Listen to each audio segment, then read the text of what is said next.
Hello, I'm François Le Goff. I'm the Euclid product manager, and I'm inviting you to watch the recording of the webinar we had for advanced users on how to switch from Euclid 5 to Euclid 6 on the 1st of June. Thank you.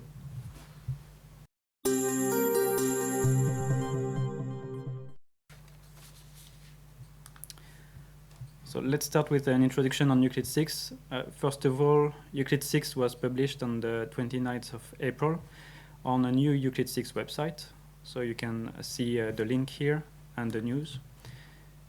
If you want to be informed about any news about Euclid 6, we recommend that you connect to your account on the Euclid 6 website and you subscribe to our 2 mailing lists that are available. So there is one mailing list to receive generic information on Euclid 6 and another one for more technical news. For example, this webinar was sent to all the persons registered to the technical mailing list.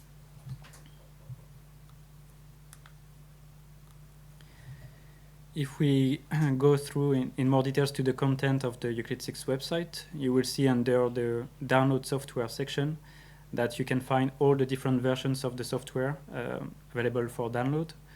The first one is the Euclid 6 desktop version in 64-bit by default. But you can also find a 32-bit version of the Euclid 6 desktop. You can download also the Euclid 6 server and the Euclid 6 migration tool, which includes a Euclid 5 corrector tool. I will explain what this corrector tool is meant for a bit later in this webinar. You will find a support section in the Euclid 6 website, which contains documentation.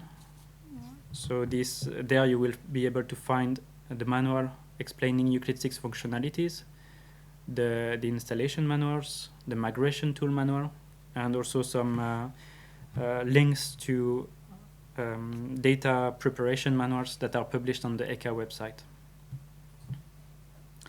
You will also be able to access Euclid data, and there you can search and download Euclid 6 reference substances.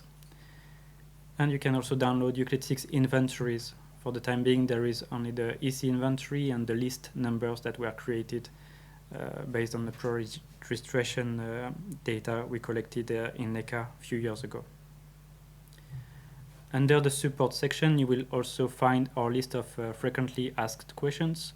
And you will see that in this presentation, we reused some of the materials that is already published under this support page of the Euclid 6 website. Particularly, you will find some answers to most frequently asked questions about migration or installation of the Euclid server. And finally, if you don't find the information you are looking for, you can contact our help desk in ECHA in order to ask technical questions or business questions about Euclid 6. We have another page on the Euclid 6 website, which is the Euclid 6 product page. And there you find more information about the Euclid product and the different projects that are initiated. Recently, we published the list of topics or items that will be implemented in future service releases or maintenance releases. And we have, for example, at the end of June 2016, we plan a maintenance release which will cover the compatibility between Euclid 6 and Quasar 3, a fix for performance issue that were detected during dossier creation for big data sets, some fixes to the chemical safety report, and fixes to the dissemination preview configuration for REACH dossiers. So this maintenance release is not mandatory, and you can choose whether you want to install it or not if you use the functionalities that are listed here. And we will try to keep this page up to date to provide you the most recent information about what is going to be made available in Euclid 6 in the future.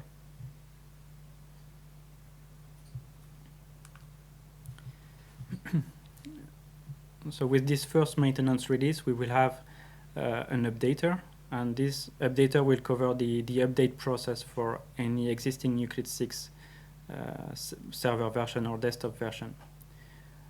So this updater will be made available on the Euclid 6 website, and it will take care of the backup of existing installations. So the first step of the updater is to back up the Euclid server and the Glassfish server. The updater will also support the rollback in case of issues during the update. So the steps will be, first, the updater will stop the Euclid 6 server and Glassfish server. The server files will be backed up. The server files will be then upgraded, and the server can be, after the update, can be restarted to see the new features fixed or implemented.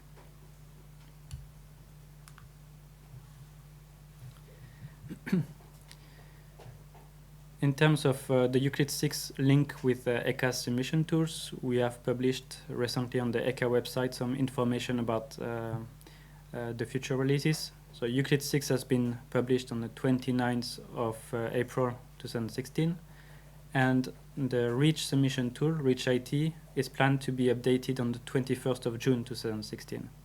So before that date, any submission of information to ECHA has to be made in the Euclid 5 format. And after this date, only Euclid 6 dossiers will be accepted by REACH IT. At the same time as the REACH IT go live, we will also publish an updated version of Quasar 3, which will be compatible with Euclid 6. For users or for registrants under the BPR, so the Biocidal Products Regulation, our systems will be updated on the 5th of July with a new version of R4BP3, which will be adapted to Euclid 6. So for BPR dossier submission, the Euclid 6 format will be mandatory after the 5th of July 2016.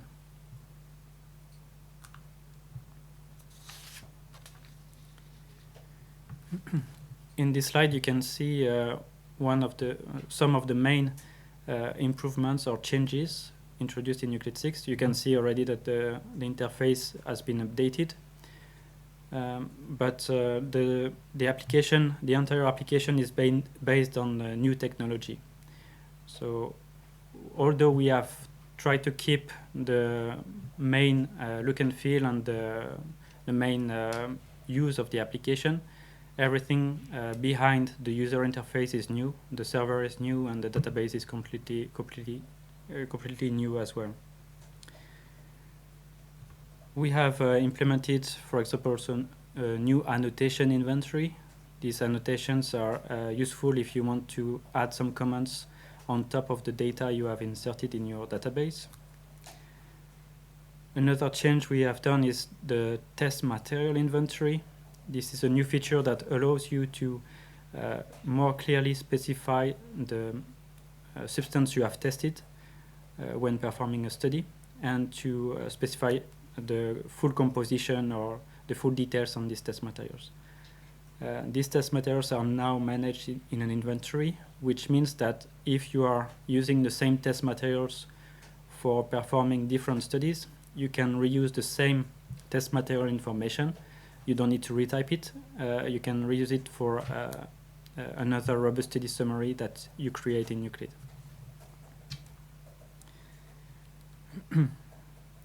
Another change is the plugins. We have redeveloped the plugins that were available in Euclid 5. So when you install Euclid 6, it already contains a new version of the validation assistant, a new version of the report generator that allows you to create the chemical safety report.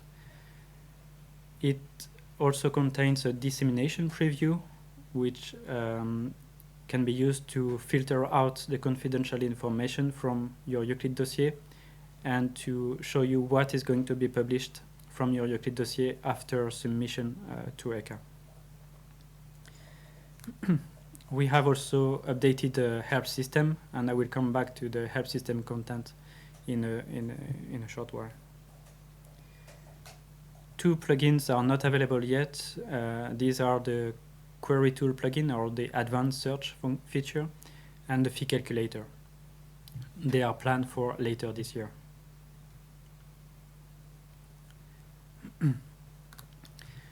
Another feature that has been implemented in Euclid 6 is the advanced security features, and I will cover this aspect in a larger extent later in this presentation. And finally, also we updated the format that is used to store information on substances inside Euclid. In terms of format update, if I want to summarize this, we have updated the OECD harmonized templates based on the latest templates defined at the OECD level. So this has resulted in changes in all the robust study summaries forms that are available in Euclid. We have improved the substance identity reporting. So the section 1.1 and 1.2 of Euclid, substance identity and composition. We have implemented a new concept which is the assessment entity, and you can find more information in the Euclid manual if you're interested. As I said before, we have also enhanced the way to report test material information, and we have implemented a new OECD harmonized template to store use and exposure information in section 3.5 of Euclid.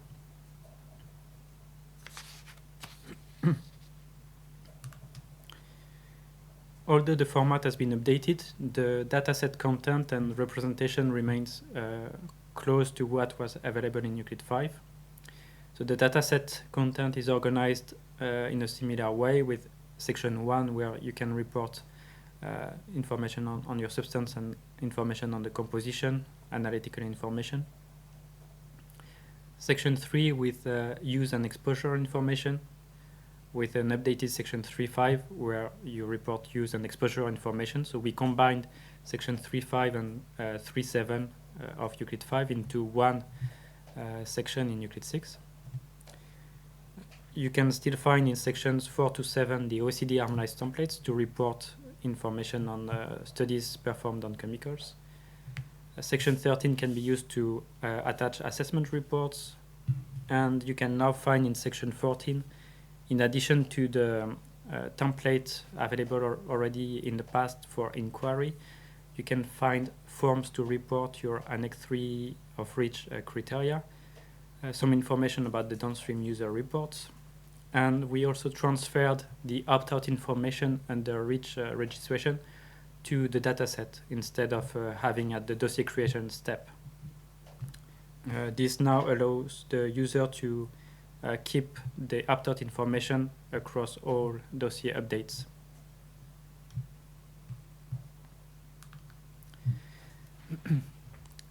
In addition to the change of the technical change we did and to the update of the format, we have also tried to implement some simplification elements in Euclid 6. The first thing is the availability of a desktop version installer. So now in a few clicks you can install Euclid 6 on your desktop. And we have also simplified the installation for the desktop users by allowing the installation without user management. So if you are the only user on your desktop computer, you don't have to specify any login details. You can directly open your database and start working on it. We also implemented a simplified dossier creation wizard inside Euclid that has some default settings that are most commonly used.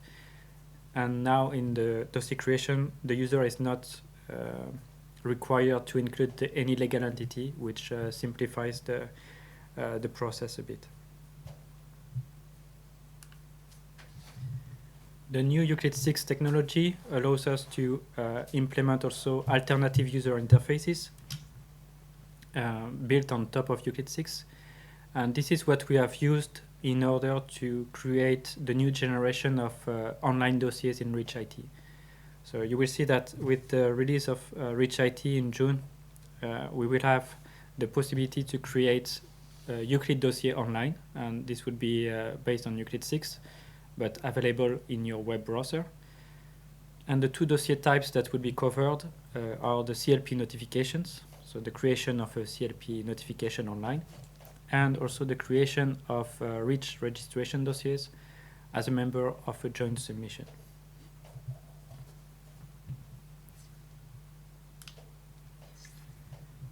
Another simplification element is the update of the help system.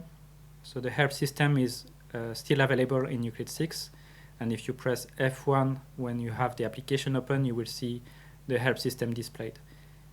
It contains, as before, a list of Euclid 6 functionalities, and also a field-by-field help. So if you are in a specific field in your application and you press F1, you will have more information about the content of this field specifically. What we have included in this new help system is specific manuals on how to create dossiers under a specific regulation.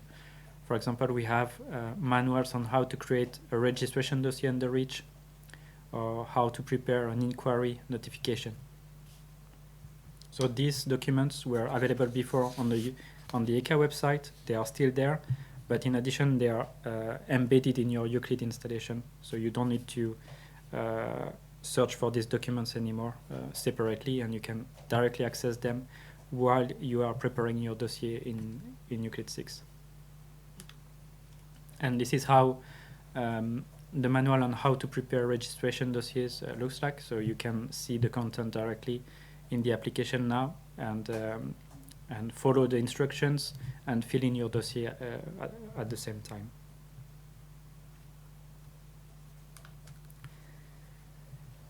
So that's all for this introduction. I will have some slides now on the Euclid 6 server version, because this will be the main topic of this webinar. So for the Euclid 6 server version, we have made available on the Euclid 6 website two files to download, two installation packages. The first one is the Euclid 6 server version itself, which contains the Glassfish server and everything that is needed to run the Euclid 6 server version. And we have made available separately the Euclid 6 migration tool that can be used to migrate existing Euclid 5.6 databases into a Euclid 6 database.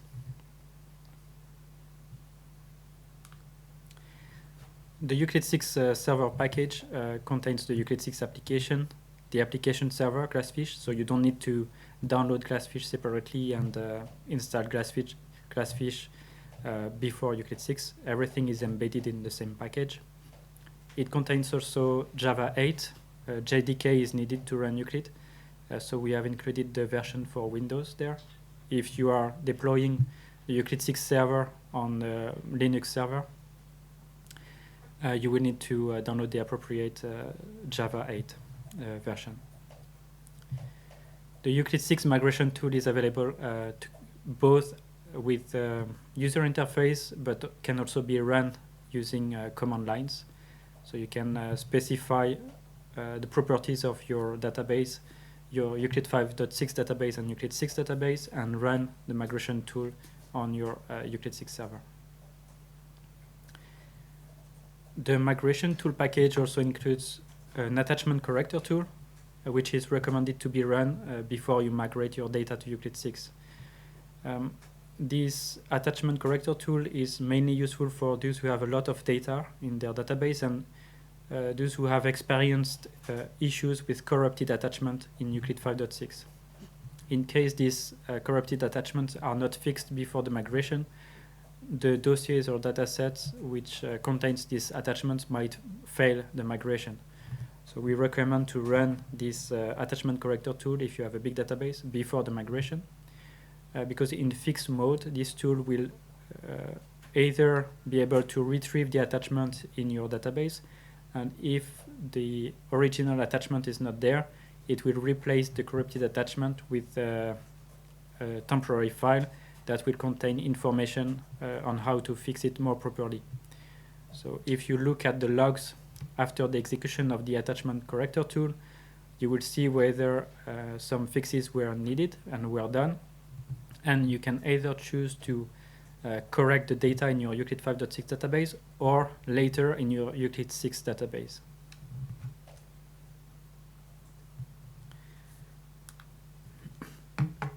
Together with the Euclid 6 server, we have made available on the support page of the Euclid 6 website an installation manual.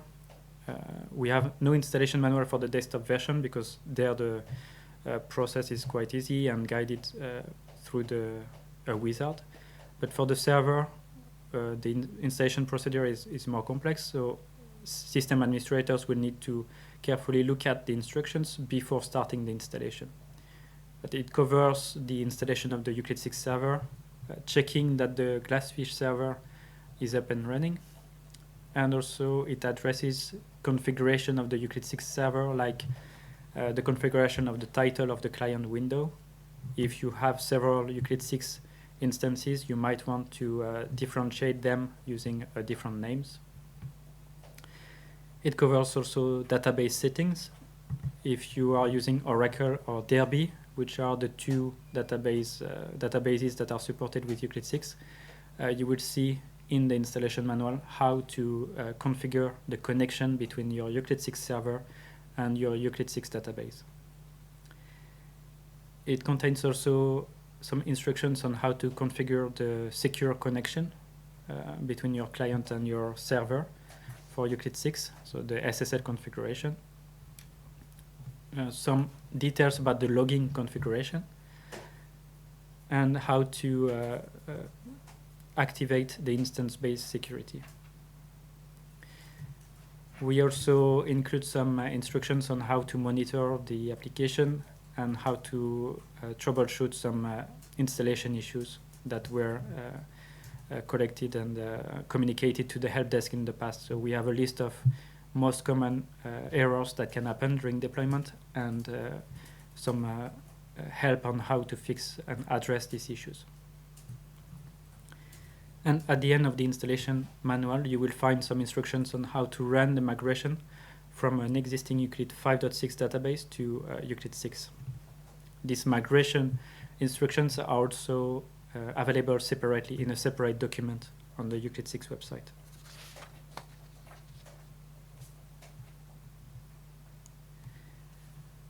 So now we'll start on the user management and the use of instance-based security in a Euclid 6 database. The instance-based security is a new feature of Euclid 6, and it allows access from different users inside the same Euclid 6 database to different entities or data. So you can now define group of users in your Euclid 6 database and decide what this group of users can access. So in the same Euclid 6 database, as you can see, you can define different groups, and not all users will have access to the same data. You will be able to configure who has access to what, which is new compared to Euclid 5. Before you use instance-based security, I recommend you consult the Euclid 6 user manual for an introduction on this new feature.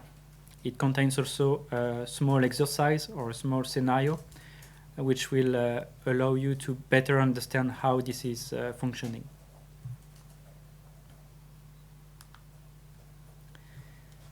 The instance-based security is available on the server version of Euclid, and by default is deactivated. So you have to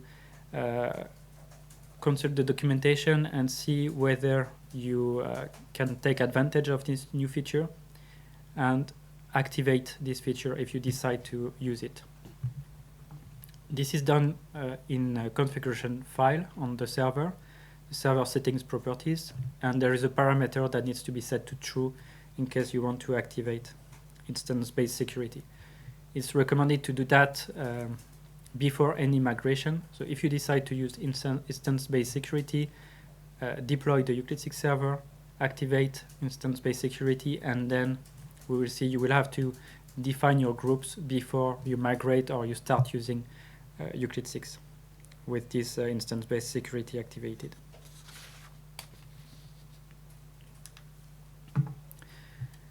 So how does it work inside Euclid? You will see that once you have activated instance-based security, you will have under the user management of Euclid 6 a new tab which is there to use or to configure the groups. And these are groups of users. So a group is a collection of users, and they are used to organize access to data.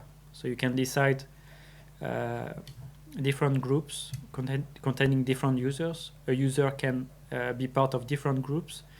And once the groups, these security groups are defined, you will be able to define which data can be accessed by the groups. And all the users being part of this group will be able to access the data that is assigned to the group.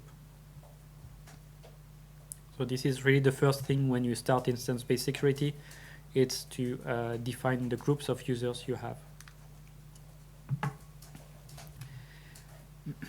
Then once you have groups defined in your database, you can decide what level of access they will have for the data. So you can give access to all the entities of Euclid. So you can give access to a specific dossier, a specific substance dataset, a specific reference substance, or even specific contacts.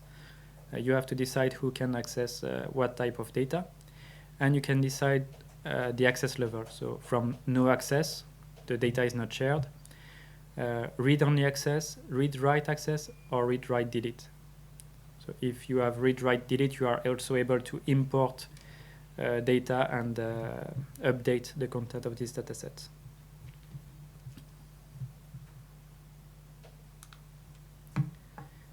Once you have defined the groups and you have seen the different levels of available for sharing data, you have 4 different ways of sharing this data between your groups. The first one is on the creation of an entity. So if you create a new substance dataset, the sharing of this dataset will be defined based on the resources settings of the user. So if you are user 1 in group A and you log in to Euclid 6, you will see under user management your resources, and there are the default settings for the sharing of new datasets you are creating. So in this example, you can see that any new legal entities created by this user will be automatically shared in read-write-delete mode with group A. But you can also define that you would share all literature references with everybody in the Euclid 6 database by automatically sharing new literature references to the common group. I will come back to the common group a bit later in this presentation. So it's really important for all the users that are able to create data in the Euclid 6 database to know about this resources tab so that they define to which group they will share the data with when they create new data in Euclid 6.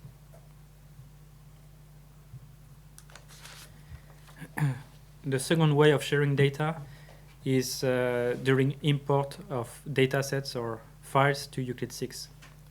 You will see that if instance-based security is activated, when you import a dataset or a dossier, you will be asked to which group you want to import this dataset. And all the groups the user has access to will be made available in the import assistant wizard. The default group used for importing data is defined in the same resource tab as I shown previously, but you can change it for each dossier or each file you import to Euclid 6.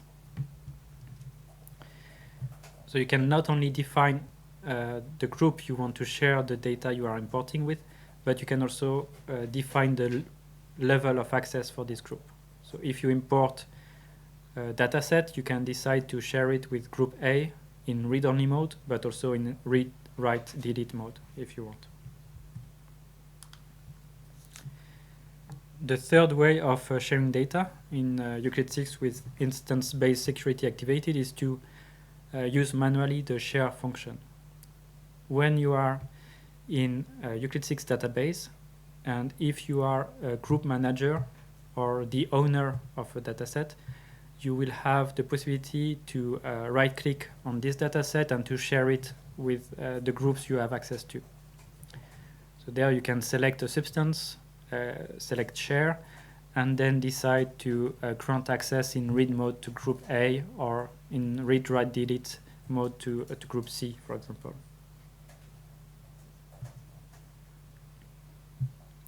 So this share functionality is available only if you are a group manager, so it's a specific user type in a group, or if you are the owner of the dataset, if you created the dataset or if you imported the dataset.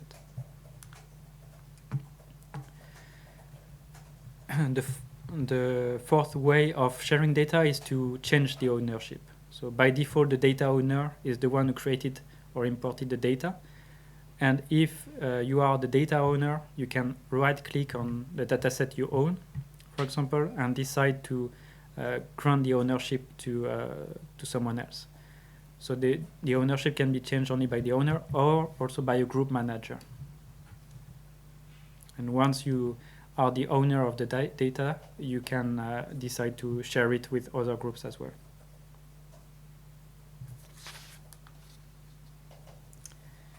You don't need to share datasets one by one. You can also use the bulk sharing functionality. If you have several datasets or entities, you can search for them in your database, select them using Control and the selection, or Control A to select everything. Right-click and share everything you have selected with the group you want to share the information with. For example, you can decide to search for all your reference substances and share them to all the groups or with the common groups. Be aware that this bulk sharing is limited to the amount of records you can retrieve during a search in Euclid 6, and the maximum amount of records is currently 1,000. So you can bulk share up to a maximum of 1,000 datasets or inventory entries using this bulk sharing option.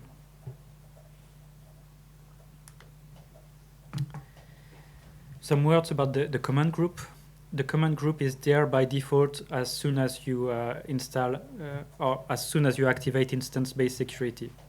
And this is a special group in Euclid 6 to which all users of Euclid 6 belong to. So if you want to share the data with all the users of your database, you will share with the command group, and automatically everybody in the database will have access according to the access level you have selected.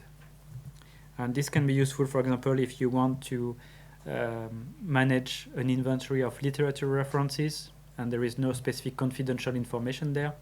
You can decide to share all the literature references with the command group, and then these inventories will be available to all the users. You could do the same, for example, for reference substances or contact persons.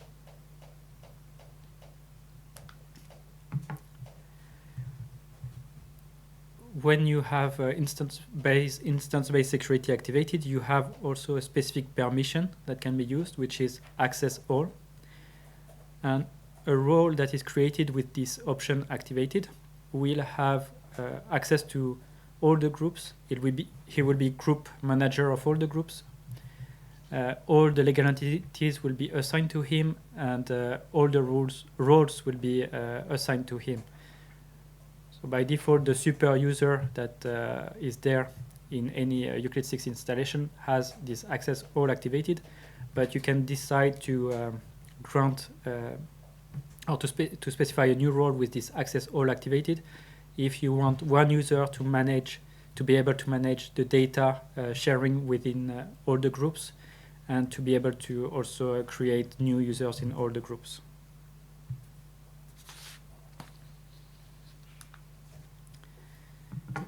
So here is an example of instance-based security activated in a Euclid 6 database. And you can see that two groups have been created, group A and group B. And you have specific users assigned to the group. If I take the example of user 3 in group A, you can see that group A has access to substance A, legal entity B, and dossier A. So user 3, when connecting or when logging into the Euclid 6 database, will see only substance A and dossier A. Legal entity B is not reported here, but all the rest will be hidden and not accessible for this user. If I take the example of user 2 is part of group A and group B, so it will see everything that is accessible by these two groups. So they will, user 2, when logging in the application, will see substance A and dossier B, because dossier A and dossier B are accessible by group B, and user 2 is part of group A and group B.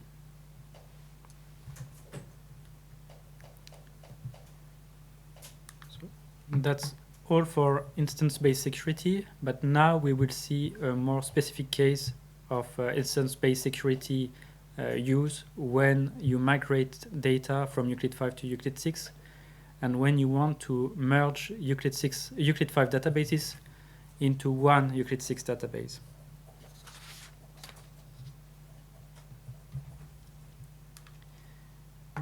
Because of the access rights possibilities in Euclid 5, by default, all the users in a Euclid 5 installation have at least read-only access to all the data. So the only option in the past with Euclid 5 to restrict the access to Euclid 5 data was for some users to create different Euclid 5 databases and servers. So this is what is displayed here in this slide. We have two Euclid 5 databases, A and B, with different users or shared users, and with different data available in these two databases. So now, as I explained previously, with the Euclid 6 instance-based security activated, a system administrator can decide to create one Euclid 6 database and configure it in a way that allows different users to access specific information. So where several Euclid 5 databases had to be used in the past, only one Euclid 6 database now can be used if needed.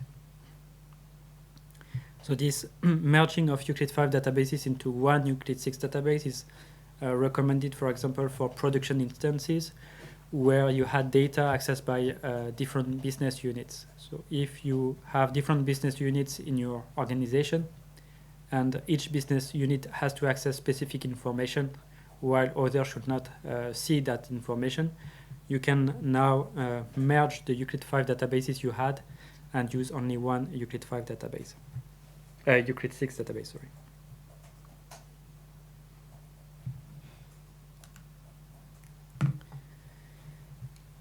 So now how to proceed with the merging of Euclid 5 databases into one Euclid 6 database.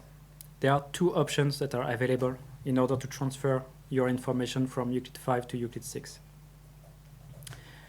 The first possibility is to migrate using the Euclid 5 to Euclid 6 migration tool. And in that case, if a Euclid 5 document already existed in Euclid 6, so if you migrate the content of a first database and then the content of a second database, if you have common documents in both databases, then only the first version migrated will be kept. And the owner of the migrated document is always the super user when you use the migration tool.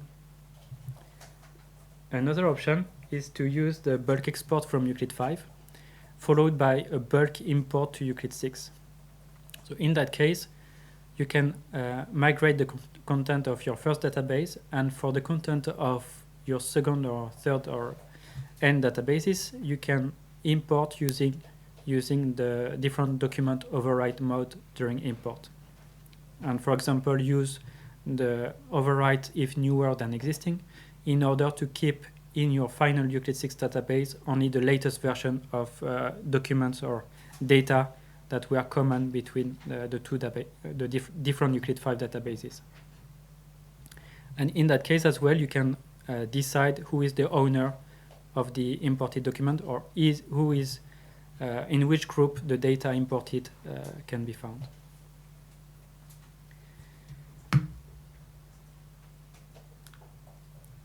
So one example now.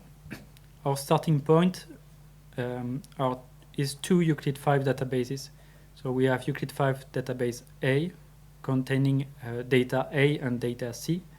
And we have a second Euclid 5 database, Euclid 5 database B, containing data B and a newer version of data C. You can see in red, it's the same data but a bit updated. So two versions of the same data that are stored in two different databases. You can see that in database A you have user A, and in database B you have user B. So in the first scenario, we will migrate the content of Euclid 5 databases A and B to Euclid 6. And before we proceed, you need to define your Euclid 6 database, initialize your Euclid 6 database, activate instance-based security, and already prepare the groups in Euclid 6. So group A and group B, if you want to keep the split or the separation between these two databases, or now these two groups inside Euclid 6. So this is what you would do. You have your two Euclid 5 databases, and you will create a new Euclid 6 database with group A and group B defined thanks to the instance-based security. You will start with the migration of Euclid 5 database A to group A of the Euclid 6 database. And because you have some common data between database A and database B, you can decide to move inside Euclid 6 data C to the common group so that it is visible to both group A and group B. So once you have migrated the data and then assigned the common documents to the common group, you can proceed with the second migration of your Euclid 5 database B to the group B inside the Euclid 6 database. And after the migration, you will see that data A is accessible by group A, so by user A inside group A, and data B is accessible by user B inside group B. Data C is there only with the version that was migrated first, so coming from Euclid 5 database A, and is available to user A and user B because it has been placed by a group manager or a super user inside the common group.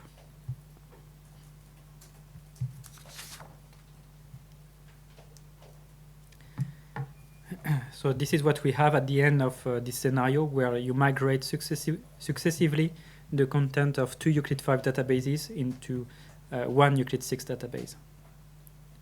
So at the end of the process, the user A has access to document A and document C, the version 1 of the document C, and user B has access to document B and the same version of document C. So the process is relatively fast. And the migration tool is optimized to migrate a lot of data from Euclid 5 to Euclid 6. But the drawback is you cannot decide which version of the common documents you want to keep. Of course, if you wanted to keep the newer version of document C, you could have chosen to migrate first database B and then database A. But this would mean that all the most recent data should be in the same database. So this is a good solution if you have no common documents or no common data sets between your different Euclid 5 databases, or if you can decide from which Euclid 5 database the common documents will be kept. The second scenario is a migration followed by a bulk import of data. So in that case, the preparatory steps are the same. So you need to initialize a Euclid 6 database and create two groups, group A and B. But there you will do a first migration, so it's like the first example.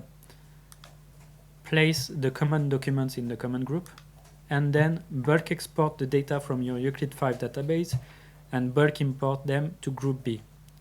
So in that case, if you select during import the option overwrite newer data, then the latest version of data C, which is in the Euclid 5 database B, will be then imported and will replace the data C that was in the common part. So you will see that after the migration, we have the version of data C that is coming from database A, but after the import, this common data C has been updated with the newer version from Euclid 5 database B. So this is the outcome of this migration followed by bulk import. And the outcome is a bit different. So user A has access to document A, but also to the latest version of document C. And user B has access to document B, but also to the latest version of document C. So in that case, the added value is that the overwrite mode can be used in order to control the import of data from your Euclid 5 databases.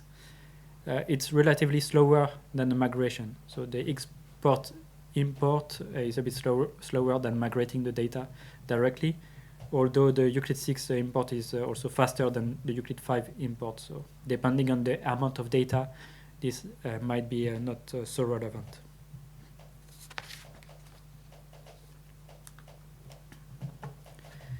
So our recommendations for Euclid 5 to 6 migration using instance-based security is first to identify carefully the data you have available in different Euclid 5 databases and see if you have common data sets that should be shared in a common group in Euclid 6.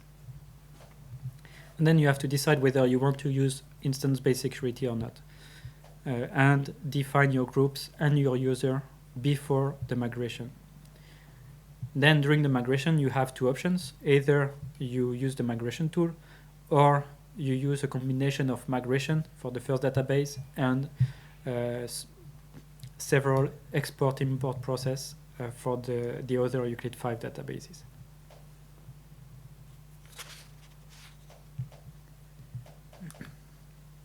Okay. That's all for instance-based security and merging of databases.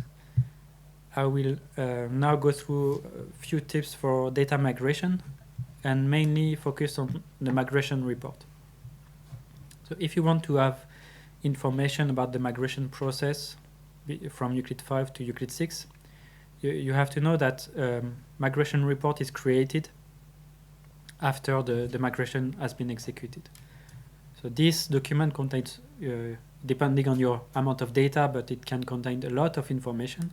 So we propose that if you want to analyze it, if you want to see if errors were reported, we recommend that you import it in Excel, for example, and you will see that the structure of this migration report is organized in different categories. So you have, for each log entry of the migration report, you will see the migration rule number that was used, the document, the UUID of the document that was migrated, and if the document was in a dossier, you will see also the dossier UUID in this migration report. You will see the observation, so what has happened during migration, and any action that has been made by the migration tool. For example, the creation of a new reference substance, or a new contact point, or a new literature reference. So in the documentation we have made available on the Euclid 6 website, we describe a list of migration rules that or migration logs entries in the migration reports that can be considered only as warnings. And these are the case, for example, for these migration rules that are listed in these slides. For example, the contact person creation, you can have some log entries in case mandatory fields were missing in the contact person. It's just to inform you, to warn you that default values were used, for example, to replace the mandatory missing information. So when you scan through the report, you can also identify issues with document or dossier and find this document and dossier using the UUIDs and using the quick search option in Euclid 5.6 and in Euclid 6. You see on the top right corner of the application, we still have the possibility to paste the UUID to have an easy access to the document or the dossier.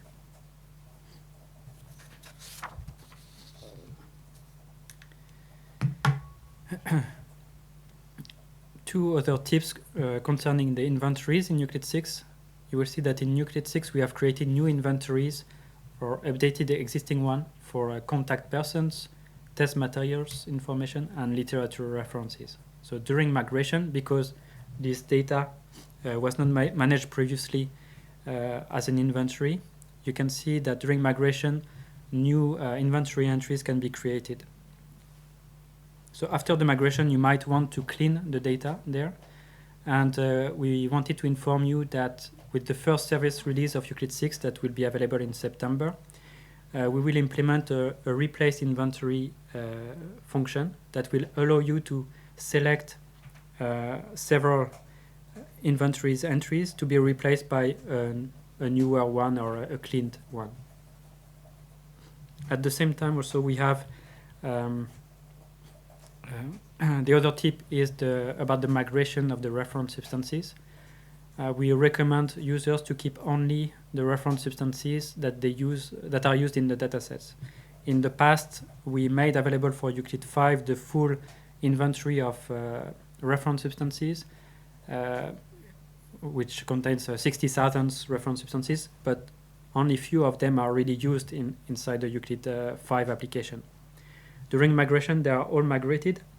So one way of keeping only the ones that are used in datasets is to export these datasets and import them instead of migrating the entire database. By doing this export of dataset and import in Euclid 6, you will keep only the reference substances that are used in these datasets. And in the future, if you need a specific reference substance, you can find it on the Euclid 6 website under support Euclid data. So you can continue to ask questions about instance-based security and migration, but for the time being, I will give the floor to my colleague Annika Malkia, who will present you some tips for data migration and rich dossier completeness, so going more into the details of the content of the dataset. So thank you, and I give the floor to Annika Malkia. Hello everybody, good morning. My name is Annika Malkia, and I will give you some practical tips when migrating information from Euclid 5 to Euclid 6.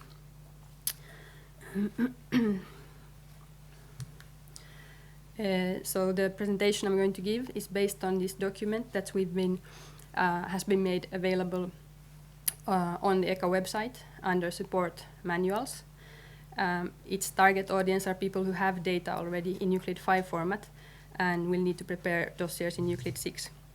So for experienced users, it's not going to go into detail on how to get started with Euclid. And what the document and also the presentation focus on are the main points of attention before and after migrating the data from Euclid 5 to Euclid 6, namely the new structure and also the completeness of the information. And an overview of this document, some of which I will address also in the presentation. First of all, other substance identifiers in section 1.1 related to how to report regulatory identifiers or alternative regulatory identifiers for the substance. In section 1.2, the document looks at types of composition, including the boundary composition, state form of the composition, and also other topics. For use information, it covers general changes and also the possibility to report different use types, so registrations under Article 10 and Article 1718. For endpoint study records, the document goes into the updated administrative information, for example, how to report data waiving, justifying type of information, and so on. Perhaps the biggest change in terms of migration and formats is the test material information, which has been restructured in Euclid 6. This is also addressed, as well as the new way to report read across for analog or supporting substances. Then it focuses on some Section 7 new tables to report the overall study results and some updated structure to report physical hazards according to the GHS in Section 4. And it also addresses changes in the endpoint summaries, the new concept of the assessment entity, nanomaterials, and how to do opt-outs in Euclid 6. We don't have time during this presentation to go into all of these, but the document is available online, as I said, and I will introduce you to a few of the topics of this document. So starting with the composition in Section 1.2. First of all, there is a new field called type of composition. It's a pick list with values: legal entity composition, boundary composition, composition generated upon use, and other. Legal entity composition means the composition that is imported or manufactured by the legal entity that prepares and submits the dossier. And each dossier submitted to ECHA must contain at least one of these composition types. In registration dossiers, legal entity compositions are subject to the completeness check. And in terms of migration and creating new composition documents, this is the default value that will be populated into the field. So when you migrate any information from Euclid 5, this value will be put in the field, legal entity composition. Also, if you create a new composition document, the value legal entity composition will be selected by default. So in the case that you would need to report another type of composition, you need to actively change this value. But in most cases, it's expected that companies submit legal entity compositions. Another value is boundary composition, and this relates to the substance identification profile, which I will go through in the next slide. And finally, composition generated upon use is a type of composition that sometimes is relevant to submit in the dossier when this kind of composition impacts, for instance, the classification and labeling or the hazard assessment. Then to the substance identification profile, what does it mean? It means the collectively agreed boundaries of the substance in scope of a registration. These boundaries consist of constituents, impurities, additives, and their concentrations, the forms, and other descriptions of the substance identification. At the same time, the substance identity profile is the glue between the registrant-specific or legal entity compositions and the jointly provided data package, so hazard data classification and labeling, PBT assessment. And you see here in this picture an illustration of where the different registrants have slightly different compositions or versions of the substance, and these are all covered by the substance identity profile, which in turn connects to the data package. Going back to Euclid and the substance identity profile, it will be mandatory to provide the substance identity profile in Section 1.2 of the lead registrant dossier after new REACH ID goes live. And this is reported by selecting boundary composition of the substance as the composition type. Now, the substance identity profile may correspond to one or more of these boundary compositions in Euclid. This will depend a bit on what type of substance is being registered, whether it appears in many different purity profiles or different forms and states and so on. So this will be up to the registrants to decide how to implement the SIP in Euclid, whether it's one or several boundary compositions. All boundary compositions submitted through REACH ID in the lead registrant dossier will be extracted to the REACH ID joint submission page and will be visible for all the members of that joint submission. Continuing with Section 1.2, the field state form existed previously in Section 2.1 GHS. It's been moved to Section 1.2 to make it available as part of the description of the substance identification. In principle, it's a straightforward migration of the value that was provided in 2.1 GHS. However, if you would have the situation that you have multiple compositions in Section 1.2 and multiple classifications in Section 2.1 in your data and you haven't linked these before migrating, it's advisable to do so before migrating to ensure a successful or appropriate migration. Otherwise, you might need to go back and revise to see that the values have been reported in a meaningful way. Then there's the field description of composition. It's an existing field from Euclid 5, but it's been enhanced. The character limit is now higher, and you can load text templates to support you in providing the meaningful information in this field. It's especially important for complex substances, and it must be used for UVCB substances to describe their manufacturing process. The migration to this field comes from the existing field in section 1.2 and also from section 3.1, methods of manufacture. This section doesn't exist anymore in Euclid 6, and its content has been migrated here and also to section 351. So before submitting a dossier for UVCB substance, it is worthwhile to take a look that the description in this field is an appropriate description of the manufacturing process of the UVCB substance. Finally, in this section we have a new field called justification for deviations. There's no migration to this field, but you need to use it if you are reporting substance identification in the way that you are outside of the conventions. So for example, if you are registering a monoconstituent substance and you are outside or you're below the limit of 80% of constituents, you'll need to explain here why you are deviating from this. Then moving to section 3.5 on the use and exposure information. First, a quick overview of the main changes in this section. So in Euclid 6, each life cycle stage, which in Euclid 5 was a table, is now a separate subsection. And each use, which in Euclid 5 was a row in that table, is now a separate record, which means that you can also copy and exchange this information.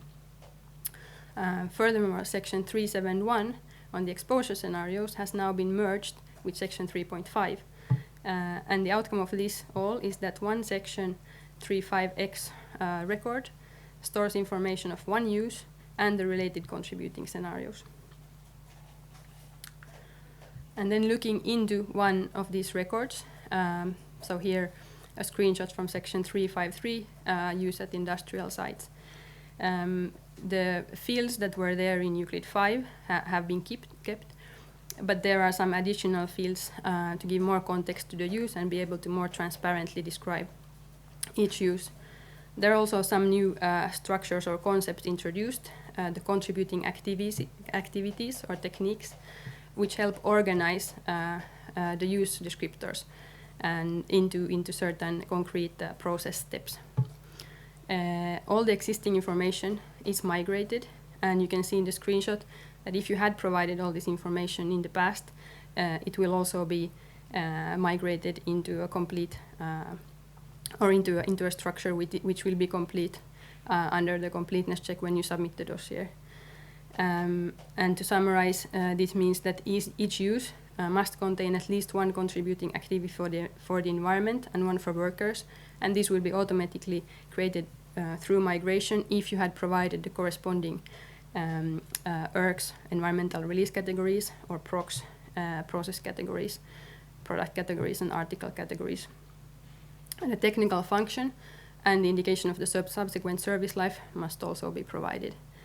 Exposure scenarios, which are reported in two right side tabs as contributing scenarios, are not subject to completeness check, but it's of course recommendable to use them, especially if you use a tool to carry out the chemical safety assessment such as CESAR, which interacts with Euclid.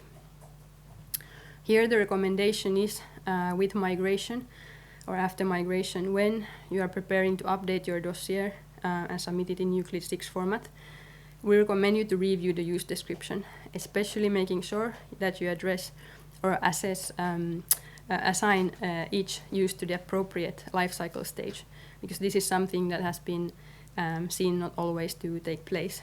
It's also important that you transparently reflect the actual situation of the uses and don't do over or under reporting of the uses that take place. And finally, it's recommendable to use the additional fields that have been made available so that you can really transparently make your case of how the substance is used. This is very important information for the ECHA processes, so it's worthwhile to review it a bit when you update. Now moving to the endpoint study records, I will start by the example of data waiving. First of all, there's a new field on top of each endpoint study record, which is called endpoint. This field must always be given. It's always migrated based on existing information, but particularly for data waiving, it might be worthwhile that you have a look at what this value has been migrated to, because in data waiving records, there's very little contextual information to know what the addressed endpoint is. But as I said, it will be migrated to a default value in any case. And then a bit lower down, we have the justifications for data waiving. And these in Euclid 5 were in free text format, but now they've been structured into a pick list. And this has been done because in the past it's been clear that the free text justifications haven't always really made the case appropriately of what is the reason for the data waiver. And this is why it has been considered good to provide standard phrases. During migration, the value other will be selected, and the provided free text from Euclid 5 will be put in the free text file next to it. So in that sense, the record will still be complete. However, we recommend, after migration, to review the justifications you provided and use standard phrases whenever appropriate for your case. As said, this usually helps you to make the case better. But the value other can still be used in combination with free text. Also, provide additional information to support your data waiving case. For example, if you are carrying out a waiving based on similar equivalent information in another section or another record, use the new cross-reference link to point out which is the record or section that you base the waiver on. This will make your case much more transparent to whoever reads your dossier. And also importantly, do not merge data waiving with providing study information in the same record. This makes it unclear whether you are really carrying out a data waiving or you're trying to submit study information. If you have studies that support the data waiving, provide them as supporting studies in other endpoint study records. If you have some information that justifies the data waiving, provide it in the administrative data part. There's a free text field for justification for type of information, where you can add more information. You can also provide attachments. Then moving to the justification for type of information, which I just mentioned, it's a new field, and it needs to always be given in Euclid 6 in endpoint study records that document QSRs, the outcome of a read across, or a testing proposal record when the testing proposal is on vertebrate animals. And this field contains free text templates, which list headings that you can use to make sure that you have meaningful information. There's no migration to this field, so you will need to populate it yourself. And we recommend to use also this field to provide supporting information for other cases. As I just said, further information to justify the data waiving, or for instance, justifying why you had to carry out a vertebrate study as a last resort after and did not manage to use adaptations. Then going to the test material information, this is perhaps one of the biggest changes structurally in the Euclid formats. The test material information is now a separate object in Euclid. The pick list that was in Euclid 5 and referred to the section 1 substance has been removed. And the fact that it's a separate object means that the test material record can now be centrally managed. So you can fill it in once, and then you can link it to all endpoint study records where you use the same test material. It contains several fields that were already there in Euclid 5, but most notably the composition part has been restructured, and you now report the composition of the test material using reference substances, and you can indicate also their concentrations.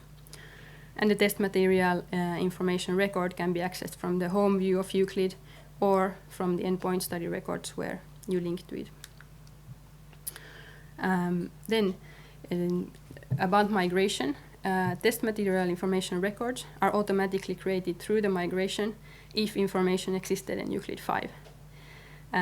Reference substances will be linked to the composition table in Euclid 6 based on the Euclid 5 information, and it uses the information on if you had selected something in the pick list referring to the substance in section 1, the identifiers you had provided in the test material identity table in Euclid 5, and while it's populating this table with reference substances, the migration tries to map the reference substances that you used in section 1.1 and 1.2 of this dataset, and also internal reference substances of the migration tool.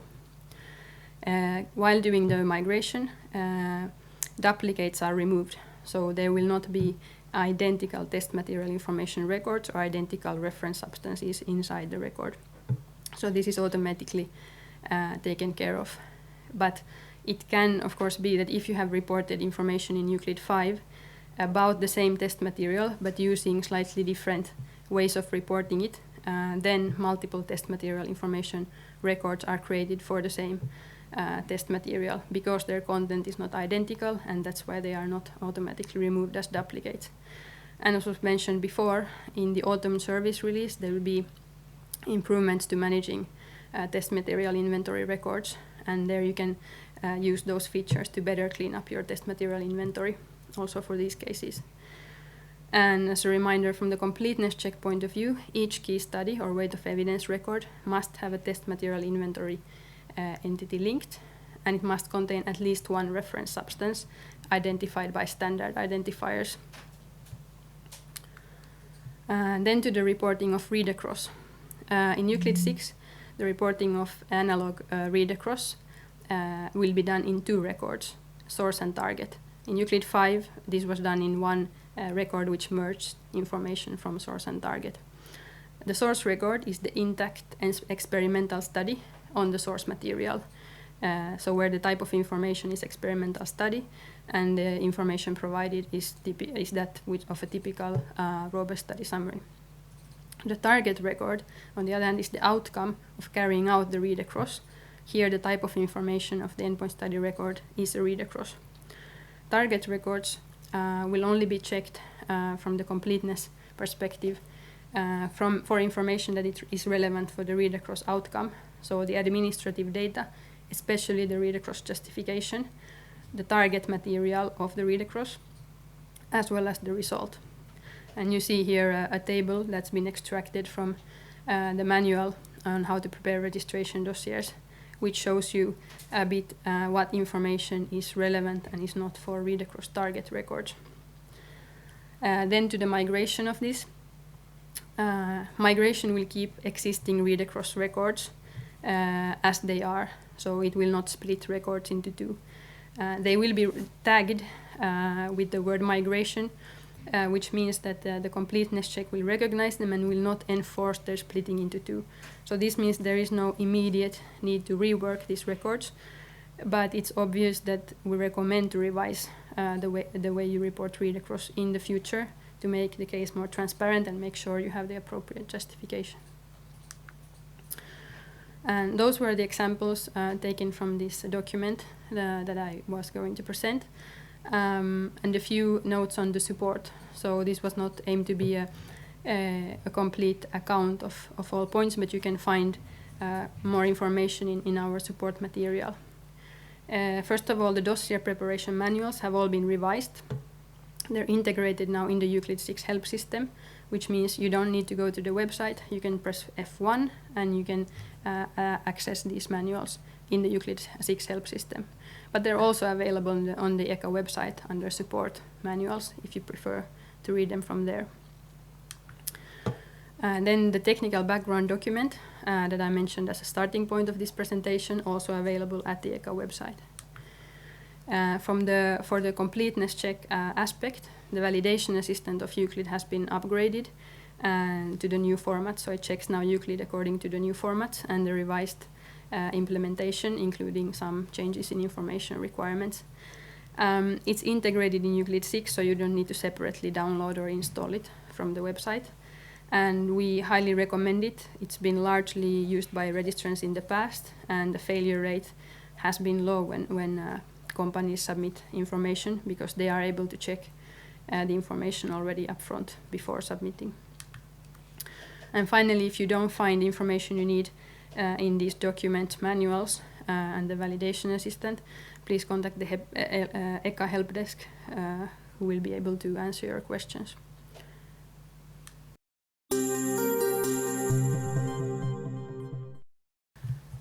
Thank you for watching this webinar.